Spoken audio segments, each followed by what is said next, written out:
Absalão era filho do rei Davi, e assim como a arca é a filha de Talmai, rei de Gesur. Absalão teve 3 filhos e uma filha, a qual foi nomeada Tamar, possivelmente em homenagem à sua irmã homônima.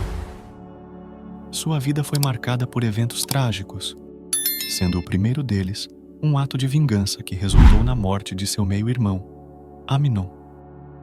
Absalão estava profundamente amargurado e tramou a vingança contra Aminon, que havia violentado sua irmã Tamar.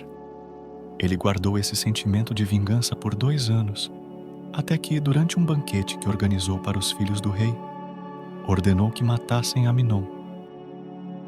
Após esse incidente, Absalão fugiu para Gesur, a terra de seu avô materno, onde permaneceu por 3 anos. O rei Davi ficou profundamente abalado pela morte de seu filho mais jovem, mas, após 3 anos de exílio, Absalão retornou a Jerusalém por intermédio de Joabe. Apesar de Davi ter autorizado seu retorno, durante 2 anos ele não o recebeu nem falou com Absalão. Insatisfeito com a atitude do rei, Absalão pediu ajuda a Joabe para interceder por ele diante de Davi. Após a insistência de Absalão, Joabe finalmente falou com o rei, que então mandou chamar Absalão. Pai e filho se reconciliaram, mas após essa reconciliação, Absalão começou a conspirar contra seu pai. O livro de 2 Samuel capítulo 13 relata que Absalão, algum tempo depois, providenciou uma carruagem com cavalos e contratou 50 guardas como sua guarda de honra. Todas as manhãs, Absalão se levantava cedo e ia até o portão da cidade. Quando alguém apresentava uma causa para ser julgada pelo rei Davi, Absalão perguntava à cidade de origem da pessoa e sua tribo em Israel. Ele declarava que a causa era justa e legítima, lamentando que o rei não tivesse alguém para ouvir tais questões legais. Absalão afirmava que, se ele fosse juiz, todos trariam suas questões legais a ele, e ele faria justiça. Ao invés de permitir que as pessoas se prostrassem diante dele, Absalão as tomava pela mão e as beijava, conquistando o coração do povo de Israel ao longo de 4 anos. Em certo ponto, Absalão pediu ao rei que o deixasse ir a Hebrom para cumprir um voto feito a Deus. O rei permitiu, não sabendo que Absalão estava, na verdade, tramando tomar o trono de seu pai. Em Hebrom, Absalão enviou mensageiros secretos para todas as tribos de Israel, instruindo-os a proclamá-lo rei assim que ouvissem as trombetas. Absalão levou 200 homens de Jerusalém como convidados, sem que suspeitassem de suas verdadeiras intenções.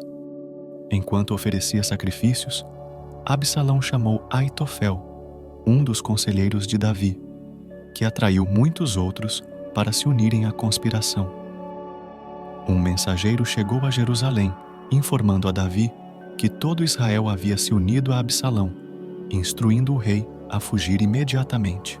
O rei Davi e sua família partiram às pressas, deixando para trás apenas 10 concubinas para cuidar do palácio. Enquanto Absalão e os israelitas entravam em Jerusalém, ele recebeu conselhos de Aitofel e Itai para desonrar as concubinas de Davi publicamente. Isso cumpriu uma profecia feita por Natã a Davi sobre as consequências de seu pecado. Absalão também recebeu permissão para reunir 12.000 homens e perseguir Davi, mas buscou um terceiro conselho de Husai, amigo leal de Davi. Seguindo o conselho de Husai, Absalão reuniu um grande exército e liderou a busca pessoalmente. No entanto, Deus frustrou os sensatos conselhos de Aitofel, levando Absalão a seguir o conselho de Husai. A batalha começou no bosque de Efraim, mas Aitofel, vendo que Absalão não havia seguido seu conselho, voltou para casa e se enforcou. Um mensageiro informou a Davi sobre os planos de Absalão, permitindo que ele e seus homens evitassem ser pegos de surpresa. Durante a batalha, os soldados israelitas foram derrotados por Davi, resultando em uma grande matança com a perda de 20.000 homens. Davi, seguindo o conselho de seus comandantes, não participou da batalha para sua própria segurança. No entanto, ele ordenou que seus comandantes tratassem Absalão com bondade, o que foi ouvido por todas as tropas.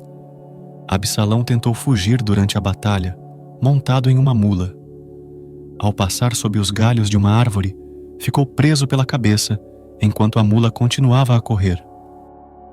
Um soldado viu isso e informou Joabe, que o encontrou pendurado na árvore.